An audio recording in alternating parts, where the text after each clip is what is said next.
Olá pessoal, estamos aqui de novo com esses dois feras da medicina, sou muito fã, e hoje para discutir um tema super relevante, educação médica e formação médica. E eu estou com dois professores, literalmente, são dois professores, que hoje vai poder compartilhar um pouquinho como é que é a experiência deles com a formação médica e quais são as expectativas da formação médica dos próximos anos. O que vocês acham hoje que na formação do médico hoje no Brasil, quais têm sido os problemas mais críticos, né? As principais carências? Vou começar, eu adoro esse assunto. Para mim, Fabrício, o principal é que nós, médicos, fazemos 6 anos de faculdade de medicina, né? Então, nos 2 últimos anos que são internato, todas as outras especialidades, todas as outras profissões, são remuneradas, o estágio é remunerado. Sim. E aí o acadêmico de medicina interno, ele faz os 2 anos de internato, então já é uma faculdade mais longa, sim, sem o ganho financeiro. Então eu vejo os meus alunos saindo da faculdade de medicina e escolhendo o caminho mais curto, buscando a remuneração, sim, o ganho, e não a formação médica. E aí, o valor dos plantões só tem diminuído ao longo dos anos, né, que eu estou no mercado. Então, o que o médico faz? Ele se sobrecarrega, ele faz mais horas de plantão, ele é precificado, porque ele não se especializou, então sim, ele faz o que todo mundo faz, e aí nós vamos ter uma lacuna de super especialistas, que são as pessoas como eu, você, Diego, que demoramos mais para nos inserir no mercado, porque estávamos nos especializando, sim, mas depois galgamos o lugar porque fazemos o que pouca gente faz. E a grande maioria dos alunos não. E aí cresceu muito o mercado de pós-graduações, de cursos de especialidade relacionados à estética. E é esse o profissional que ele vai ser muito mais iatrogênico, né, que é um linguajar nosso, mas ele vai ser muito mais danoso, sim, do que benéfico para o paciente. Então isso me preocupa muito. Quem vai me atender no pronto-socorro? Interessante, eu nunca tinha pensado nesse ponto, sim, de vista em relação ao internato não remunerado. Assim, de fato, a gente passa um perrengue no final da faculdade e quer realmente tentar sair e tentar, né, tirar o atraso, de fato. O estudante de medicina, né, ele vê todos os amigos dele se formarem, menos ele, né? Então todo mundo começa uma vida. O engenheiro se forma, o advogado se forma e o médico continua lá. E ele fica por último. A gente tem alguns problemas estruturais na nossa educação, né? Educação médica, assim, e falar de diferentes lugares, acaba exigindo ainda muito do estudante, da pessoa que está fazendo medicina. Então, assim, uma das coisas mais importantes, eu acho, é justamente assim, as pessoas entenderem que elas vão cuidar de vidas. E, assim, em todas as circunstâncias e possibilidades que isso traz para a pessoa, né, ela tem uma responsabilidade daquele período que ela está aprendendo, dela aprender realmente a fazer medicina de forma correta. Isso com ética, com muito estudo e tudo mais. É claro que quando a gente fala num contexto de educação também, existem algumas coisas que a educação médica hoje ela deixa a gente em privação, né? Existem alguns domínios de vida que a gente não consegue. O neurocirurgião, de repente, ele consegue operar uma malformação arterial venosa lá no cérebro, mas ele não consegue trocar uma lâmpada de casa. Então, assim, são lacunas que a gente tem, infelizmente, na nossa educação e que a gente acaba sendo, como eu falei no nosso último bate-papo, a gente se torna muito técnico, mas assim, para a prática de vida, realmente, existem coisas que a faculdade não ensina pra gente.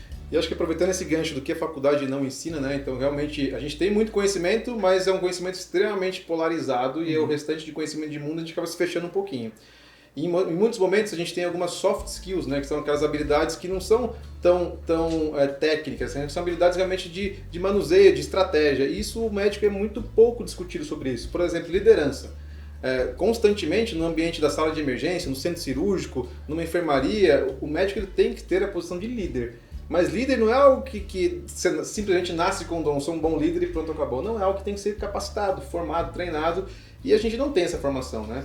Ao mesmo tempo, gestão, assim, não falo só gestão administrativa, né, que é algo também que carece muito. A gente sai, começa a ganhar dinheiro com plantão, não sabe administrar o dinheiro. Vou abrir um consultório, não tem a noção do que é gestão e administração. Mas eu falo também da gestão do seu tempo, gestão da sua vida. Então, acho que isso é um ponto bastante crítico que jamais é debatido, né? Então, hoje, com turbilhões de informações que a gente é assolado a todo momento, a gente tem que realmente entregar no profissional, tem que comparecer em família, tem que cuidar da saúde, tem várias questões que tem que ser checadas, né? E realmente a gente tem uma dificuldade grande em gerir. Então, hoje, para vocês, o que vocês fazem no dia a dia de vocês para tentar encaixar dentro de 24 horas um pouco da rotina aí super atribulada de vocês? Como é que vocês fazem isso para ter um bom resultado? Bom, eu começo às 5, né? Sim. A gente já 5 começa, da manhã. a gente já começa com Antes esse dado. Antes do galo cantar. Antes do galo cantar. E chego a dizer que Brasília tem o céu mais lindo do mundo, Sim. né? Por ter esse privilégio de poder ver. Privilégio para poucos. Exatamente. Brincadeiras à parte, assim, no meu caso, a minha estratégia é essa também por conta das cirurgias das pacientes, que tem jejum abreviado, então isso impacta no meu resultado pós-cirúrgico. Mas o ponto todo Diego tá aqui, que é dessa área, né, endocrinológica, que está muito na moda hoje, as pessoas pedirem remédios para emagrecer. Só que eu tenho um ditado, Fabrício, se for prioridade, vai dar tempo. Então nós vamos ter que escolher o que vai ser prioridade na nossa vida. Atividade física diária hoje é uma prioridade. Legal. A alimentação saudável é uma prioridade, uma reeducação. Então assim, estar com a família é uma prioridade.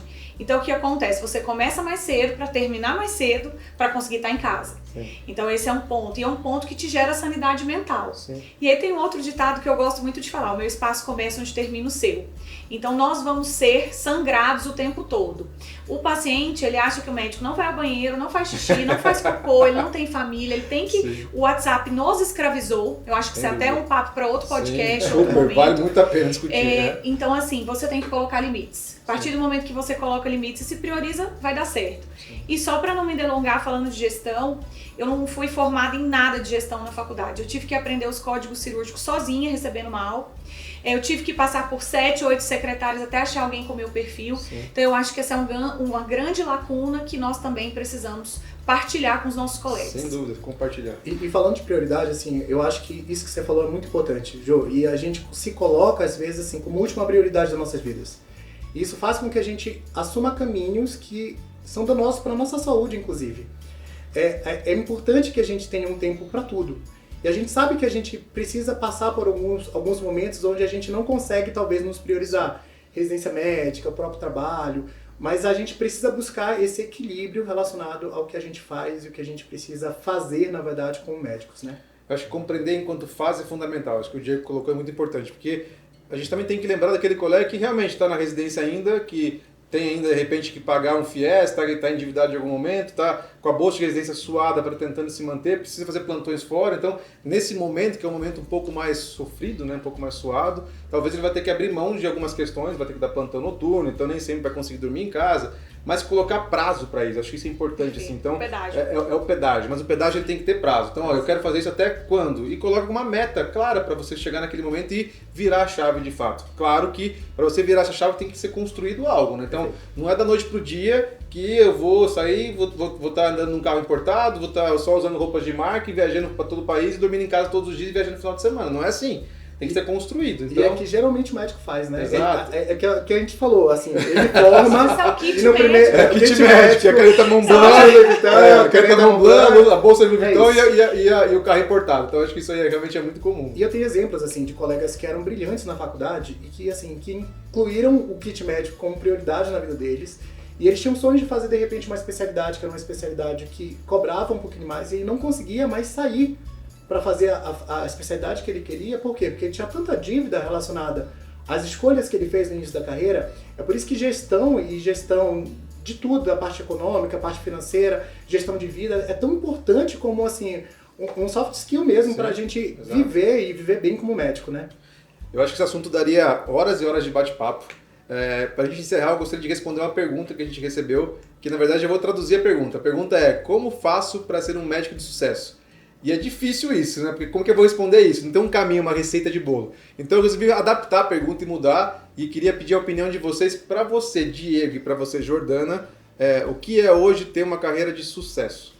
Para mim, ter uma carreira de sucesso é ser ética e respeitada pelos meus iguais. Legal. Eu falo isso muito para os alunos, assim, não busque o dinheiro, a remuneração, se você for uma pessoa ética, que trabalha com humildade, que não se sobrepõe aos outros, que tem técnica, mas também tem acolhimento, o dinheiro virá. Sim, bem. Então eu vejo hoje no Instagram pacientes procurando médicos pela estética, porque acho que o médico é bem sucedido financeiramente. Número de seguidores. Né? O número de seguidores. E isso não é o principal, isso é consequência de um trabalho bem feito. Então, se eu pudesse dizer hoje, pra mim, ser uma médica assim, bem sucedida, de sucesso, é estar formando opinião, ter o respeito dos meus colegas, ter a referência de vocês, que são profissionais que eu respeito. Pra mim é isso. E principalmente, né? Pregar saúde, mas também ter saúde. Porque o bom médico, ele tem sanidade mental e ele tem que, como diz, inspirar que os outros também têm. Boa. Bom, então assim, a Jordana, ela resumiu tudo que poderia ser falado relacionado à questão de ser bem-sucedido na carreira, e eu acho assim que eu incluiria, além disso, a grande questão é que a gente sempre tem um pensamento que a gente precisa trabalhar muito o tempo inteiro. E às vezes quando a gente faz isso, a gente diminui outras prioridades que a gente tem na nossa vida. Vai ter o tempo de trabalhar, vai ter o tempo de ganhar dinheiro, vai ter o tempo de investir o dinheiro que você ganhou. De gastar também, né? De gastar também, que é muito bom. E vai ter o tempo, assim, de você fazer coisas que te agradam, que sejam benéficas para você. Seja cuidar da sua própria saúde, cuidar da sua família, criar a sua família de uma forma adequada, enfim. Então, são coisas, assim, que eu acho que amplia esse conceito de médico bem-sucedido. Você, para ser um médico bem-sucedido, você precisa ser uma pessoa bem-sucedida. E a pessoa bem-sucedida não necessariamente ela é uma pessoa rica financeiramente, mas ela é cheia de coisas boas realmente e felicidade que agregam para ela. Pô, legal, fica difícil para eu dar minha opinião. Eu acho que eu resumiria a palavra em inspiração. Assim. Eu acho que ser bem-sucedido é ser capaz de inspirar. Seja inspirando o seu paciente, o paciente sai convicto de que você trouxe o melhor para ele, ele se inspira a se cuidar, seja aos pares, aos colegas, inspirando que realmente, pô, é um exemplo, eu queria seguir algo que ele faz semelhante, ou realmente compartilhar conhecimentos, e nós mesmos nos inspirarmos a nos cuidar, a viver bem, viver em paz conosco mesmo. Então, acho que isso, inspiração, fala muito sobre sucesso. Queria agradecer mais uma vez a presença de vocês, é sempre um prazer imenso tê-los vocês aqui comigo. Lembrando que a nossa ideia é que a gente cada vez mais vai envolvendo esses profissionais que para mim são referência, para a Amplex são referência, para os pares são referências, para que a gente consiga realmente inspirar você que nos assiste, para que a carreira médica sempre decole e que a medicina, que amanhã nós vamos ser pacientes, sejamos bem cuidados, tenhamos bons médicos para que a gente possa confiar. Muito obrigado, valeu!